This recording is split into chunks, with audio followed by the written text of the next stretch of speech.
Assalamualaikum warahmatullahi wabarakatuh. Saya akan menjelaskan hasil pembelajaran mata kuliah pembelajaran agama Islam di sekolah. Memperkenalkan, nama saya Alfia Zahra, saya dari Universitas 45 Bekasi. Saya jurusan tarbiyah.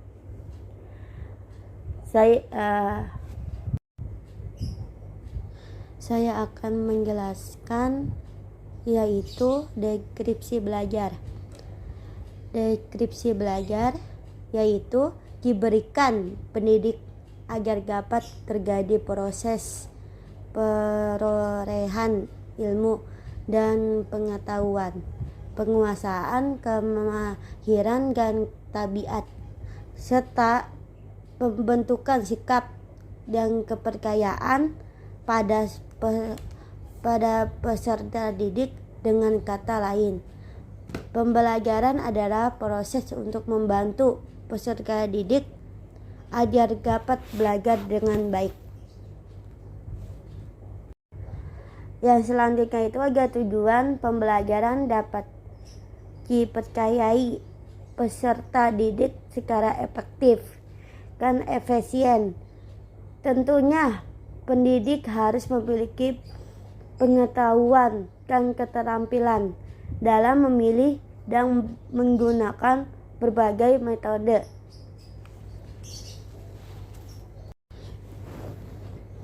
Di sini juga ada konsep pendidikan. Apa itu konsep pendidikan? Jadi konsep pendidikan itu konsep belajar pembelajaran, merupakan rancangan yang dibuat untuk proses belajar yang diperuntukkan untuk mencapai sesuatu perubahan yang dituangkan dalam pembelajaran di dalamnya. Pendidikan sekolah maupun luar sekolah seperti telah diuraikan sebelumnya bahwa konsep dasar strategi pembelajaran meliputi yang pertama itu ada menetapkan spesifikasi dan kualifikasi perubahan tingkah laku dan kepribadian peserta didik. Yang kedua itu ada memilih pendekatkan pembelajaran yang dianggap paling tepat dan efektif. Yang ketiga itu adalah memiliki dan menetapkan prosedur, metode, dan tekniknya. Di sini juga ada filosofi pendidikan. Apa sih itu filosofi pendidikan? Yang didasarkan dalam filsafat yang dijadikan titik tolak dalam pendidikan. Filosofi pendidikan di sini menurut hemat penulis merupakan sebuah pemikiran yang sangat mendasar mengenai hakikat dari pendidikan, baik dari segi sebab, akibat, pelaksanaannya, nilainya, maupun tujuannya. Perlunya filosofi pendidikan ini karena filosofi pendidikan bisa dijadikan sebagai sesuatu pendekatan guna menyelesaikan masalah-masalah yang muncul dalam pendidikan.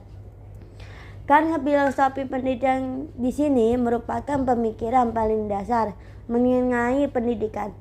Masalah-masalah dalam pendidikan sangatlah luas, mendalam, dan kompleks. Karena masalah-masalah tersebut muncul karena beragam tujuan hidup dari manusia.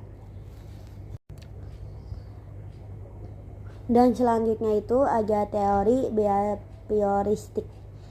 Menurut teori belajar behavioristik ini, aliran dan tingkah laku belajar diartikan sebagai proses perubahan tingkah laku sebagai akibat dari interaksi antara stimulus dan respon.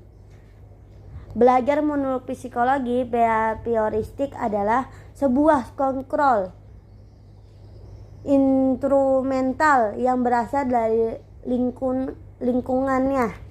Belajar tiganya seseorang tergantung pada faktor-faktor tradisional yang diberikan lingkungan. Beberapa ilmuwan yang termasuk pendiri sekaligus mengaut behavioristik antara lain yaitu Hodgkin, Watson, dan lain-lainnya.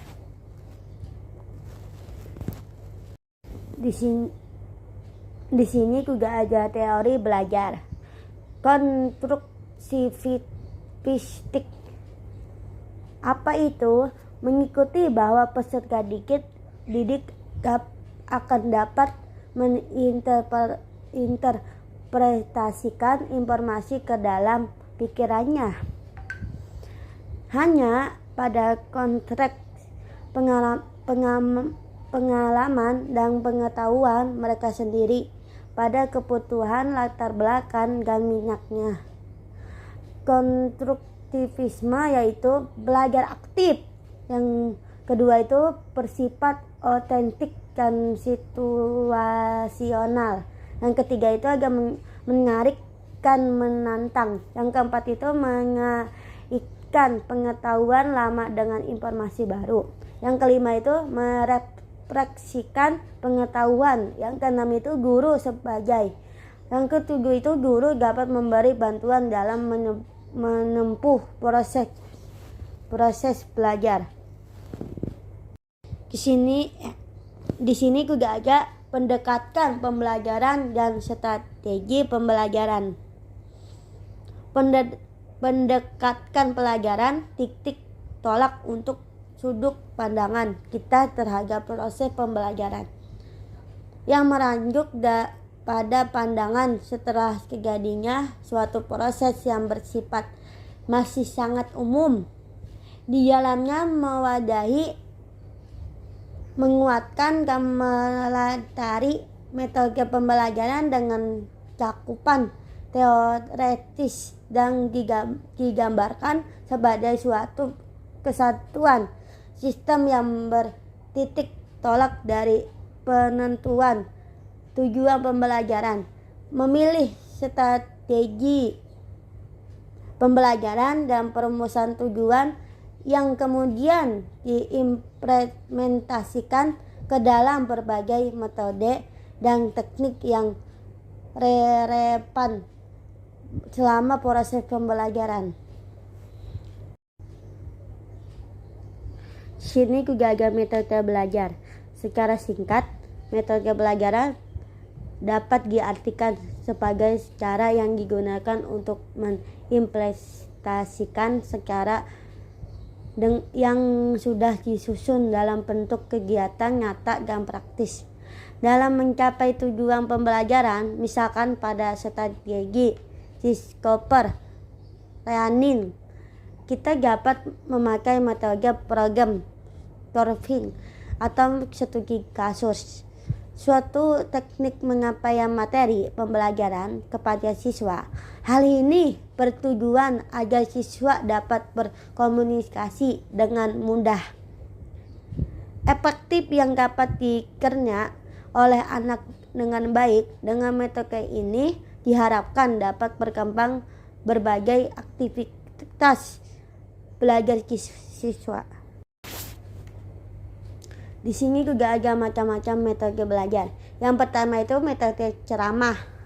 Yang kedua itu ada metode diskusi. Yang ketiga itu ada metode resitasi. Yang keempat itu ada metode eksperimen. Yang kelima itu ada metode demonstrasi. Yang ketujuh itu ada metode karya wisata. Dan selanjutnya itu ada evaluasi pembelajaran. Apa sih itu evaluasi pembelajaran? Yaitu proses untuk mendapatkan data dan informasi yang diperlukan dalam menentukan sejauh mana dan bagaimana pembelajaran yang telah berjalan agar dapat membuat penilaian dan perbaikan dengan kebutuhan untuk semaksimal mungkin hasilnya. Istilah evaluasi pembelajaran sering disamaratikan dengan ujian, meskipun sangat berkaitan. Terima kasih atas presentasi. Mohon maaf kalau agak kesalahan kata atau perkataan. Assalamualaikum warahmatullahi wabarakatuh.